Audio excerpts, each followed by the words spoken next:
Hello everyone, in today's episode we have two intelligent men, and especially experts in different aspects of the history of Mexico. They will tell us a little about some events of what was the Mexican Revolution. Hello Mr. Cuauhtemoc, how was your day? Hi Dana, good, and you? Good, thank you. Could you tell us a little of what was the Mexican Revolution, please? Yes, of course. Mexican Revolution was an armed social and political conflict which had an important influence in Mexico's history. This conflict started on November 20, 1910 and ended in 1917 with the creation of the Mexican Constitution. Armed resistance lasted until 1920 when the fundamental agreements were reached and peace was restored to start the Reconstruction period. That's very interesting. Hey, Mr. Hector, Hello, Mare. can you explain to us what was its purpose? At first, it was made to end the Porfiriato. Porfiriato was a regime led by Porfirio Diaz. It started in 1877 and finished on 1911. In general, it was a dictatorship, but it's also the first Mexican government whose purpose was the economic development and overcoming. From 1837 to 1910, Mexico was in economic growth period. Mines, agricultural fields, schools, and factories were opened. Also, the textile industry increased. So, how was the opposition to the Porfiriato born? After 1908, the idea that freedom is overdevelopment gained popularity. This started because the economic development of Porfiriato was based on making the rich richer and the poor poorer. By 1910, half the Mexican population lived and worked on hacienda as peones. Peones were 12 times poorer than a U.S. farmer.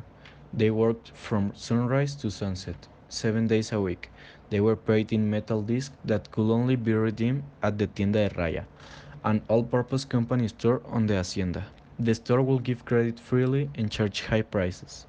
A peon could never leave the hacienda as long as they owed money. This was called deaf peonage. Mexicans of all social classes found his regime overbearing. Some in the upper class believed Diaz had sold them out to foreign investment. The Mexican middle class wanted a more democratic government, and of course, the peones were tremendously mistreated under the Diaz dictatorship. Oh my god, I'm falling asleep. I will get a cup of coffee because I really want to know more about this. Okay, we will wait for you. I am back. Now I want to know how Francisco Madero was and what he did. Who was Francisco Madero? Francisco Madero was one of the men who wanted Diaz out of the power. Madero issued the plan de San Luis Potosí. Soon, thousands of Mexico were taking up arms from all social classes to rid Mexico of Diaz. Many Mexicans became guerrilleros. Guerrilleros had no uniforms, no military discipline, and lived off the land and attacked local authorities and small military outposts. One general that did a band of guerrilleros and was a follower of Madero was Pablo Orozco. Mr. Cuauhtemoc, I have another question for you. What was the Battle of Ciudad Juarez? Orozco will eventually trap Diaz forces in the city of Juarez, just across from the US border. Madero ordered Orozco not to attack because the city was so close to the US and Madero didn't want to have an incident where anyone from the US will be injured. Orozco disobeyed Madero but won the battle. As a result, Diaz was forced to leave Mexico. With Diaz finally out of the picture, it appeared that Madero would become Mexico's next leader. But the revolutionaries and the guerrilleros of Mexico were only united in one thing: getting rid of Diaz. Because Orozco has disobeyed Madero's orders, Madero didn't put Orozco in his cabinet. This created a split between the two men, and thus the unity of the revolution began falling apart. Because there was no unifying philosophy of the Mexican Revolution, the military will continue to challenge civilian leadership. Factions and personal rivalries turned Mexican against Mexican, allowing the war and violence to drag on. This ultimately increased the loss of life during the revolution and increased the pain and misery for dozens upon dozens of Mexicans. To conclude with this, we have one last question. That is, what consequence did Diaz's exile have? After Madero became president, he gained many enemies. Two of them were Orozco and Emilio Zapata.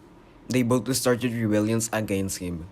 Madero sent Victoriano Huerta to deal with the uprising against Pablo Orozco. Huerta was accompanied by Pablo Villa and Álvaro Obregón.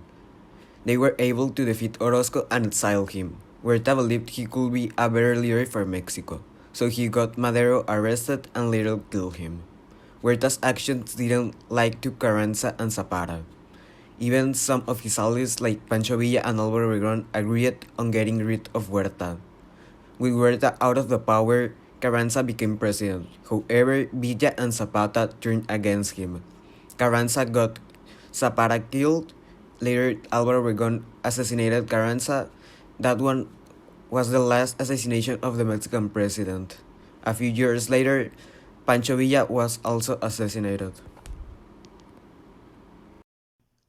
I appreciate that you have joined us today and for having given us a little of your time. See you soon. Thank you. Thank you for inviting us. Thank you very much for joining us today. We hope you like it. See you soon with new episodes about other topics of the Mexican history. Bye.